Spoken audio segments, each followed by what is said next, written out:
एक उस्ताद क्लास में दाखिल होता है और अपने तालिब इल्मों से कहता है कि पूछें आज आप मुझसे कौन से सवालात पूछना चाहते हैं। बहुत से बच्चे मुख्तलिफ़ किस्म के सवालात पूछते हैं, मगर एक तालिब इल्म एक ऐसा सवाल पूछता है जो उस्ताद मोहतरम को बेहद पसंद आता है। वो सवाल कुछ यूँ है कि उस्ताद मोहतरम हमें ये बताइएगा कि आखिरत में हम किस तरह है वो अपना हिसाब किताब देंगे। तो उस्ताद मोहतरम ये सवाल सुनते ही अपनी पूरी क्लास के अंदर पैसे बांटना शुरू कर देते हैं। किसी को 100 दिरहम दे देते हैं, किसी को 90 दिरहम देते हैं, किसी को 80 दिरहम देते हैं और किसी को 70, और वो बच्चा आखिर में बचता है जिसने सवाल पूछा होता है। उस्ताद मोहतरम उसको सिर्फ और सिर्फ 1 दिरहम देते हैं और कहते हैं कि कल आपने फ़लाँ जगह पर हाज़िर होना है और मुझे हिसाब देना है कि आपने अपना माल जो है वो कहाँ पर ख़र्च किया।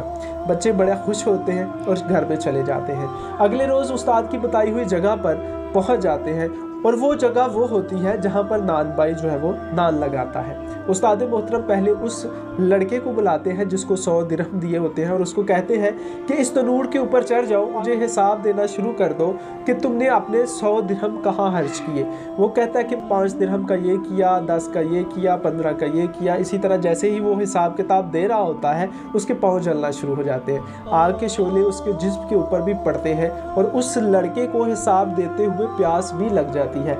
वो गर्मी से नडाल हो जाता है। 90 वाला, इसी तरह 80 वाला, 70 वाला हिसाब देते हैं और नडाल हो जाते हैं। फिर उस लड़के की बारी आती है जिसने सवाल पूछा होता है। उस लड़के को खुद उस्ताद मुहतरम कहते हैं कि चलो जी अपने 1 दिरहम का हिसाब दो।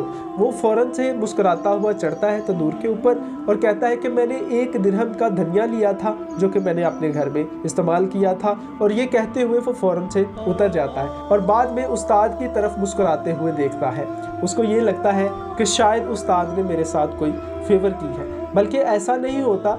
उस्ताद जो है वो उन सबको ये दर्स देना चाहते हैं। उस्ताद एट दैट टाइम फिर उस बच्चे के सवाल का ये जवाब देते हैं कि हमारे पास जितना ज़्यादा माल होगा हमारा हिसाब किताब उतना ही टफ होता चला जाएगा।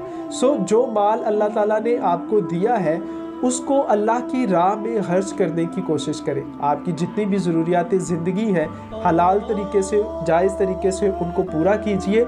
जो माल अल्लाह ने आपको दिया है उसको अल्लाह के बताए हुए रास्ते पर खर्च करो ताकि आपकी दुनिया भी आसानी से गुजरे और आपकी आखिरत भी बेहतरीन गुजरे। जज़ाकल्लाह।